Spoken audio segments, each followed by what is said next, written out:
সরকারকে সম্মান করি, স্বাস্থ্যমন্ত্রীকে সম্মান করি, আল্লাহ মাফ করুক, এটা তো উনি কোনো পয়সা চান নাই আমাদের কাছে। উনি হচ্ছে আদ্দিনকে পানিশমেন্ট দিয়েছেন, ট্রু, আদ্দিন তো পানিশমেন্ট পাওয়ার মতো কাজ একটা হয়েছিল।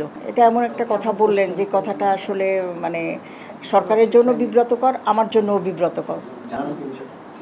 আমি কি বললাম, প্রশ্নটাই বিব্রতকর, কারণ আমি সরকারকে সম্মান করি, স্বাস্থ্যমন্ত্রীকে সম্মান করি, আল্লাহ মাফ করুক, এটা তো উনি কোনো পয়সা চান নাই আমাদের কাছে। কিন্তু তিনি যে বললেন বিব্রতকর হওয়া সত্ত্বেও সেটা আসলে তো তিনি কি বলতে পারেন বা আপনাদের কোনো প্রতিক্রিয়ার ব্যাপারে? সেটা তো এটা মনে হয় আমার অবস্থান থেকে আমি শুধু বলবো উনি আমাদেরকে মন্ত্রী সহ ম্যানেজমেন্টের সবাই, গভর্নমেন্টের সবাই আমাদেরকে যথেষ্ট সহযোগিতা করেছেন।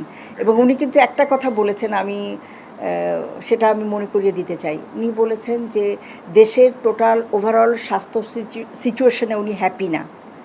উনি হচ্ছে আদ্দিনকে পানিশমেন্ট দিয়েছেন, ট্রু, আদ্দিন তো পানিশমেন্ট পাওয়ার মতো কাজ একটা হয়েছিল, কিন্তু উনি অন্যদেরকেও সতর্ক করেছেন। আমি কিন্তু ওই পার্টটা আমি ইম্পর্টেন্ট মনে করি, যে দেশের সমস্ত স্বাস্থ্য প্রতিষ্ঠান, সরকারি এবং বেসরকারি, আমাদের সবারই কেয়ারফুল হওয়া দরকার। উনি কিন্তু বলেছেন এক পর্যায়ে যে উনি এই মেসেজটা সবাইকে দিতে চেয়েছেন।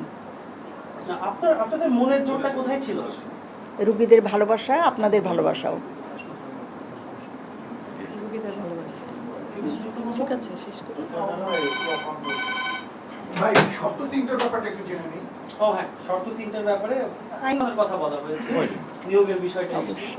অবশ্যই আমরা করব। আইন তো আমরা মানতে চাই, এবং সরকারের চিঠি তো আমাদের জন্য একটা, ওই যে বললাম যে আমাদেরকে একটা সতর্কীকরণ, আমরা খুব সিরিয়াসলি নিয়েছি, আমরা চেষ্টা করব। আপনারা যেখানে আপনাদের থেমে গিয়েছিল সেখান থেকেই শুরু করছেন নাকি আজকে নতুন করে শুরু করছেন? আজকে নতুন করে শুরু করছি।